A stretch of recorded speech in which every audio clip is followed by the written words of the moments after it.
Hey everyone, welcome back to our channel. Have you ever wanted to add a little more flair to your calendar events or maybe keep everything organized with visual reminders? Well, in this quick video, I'll show how you can attach photos to calendar events on your iPhone. So without wasting any time, let's dive right in.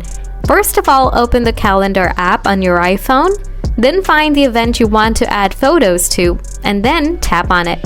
After that, tap the edit button from the upper right corner of the screen. Next, tap on add attachment from here. Then choose the image you want to add and the image will be attached to this event.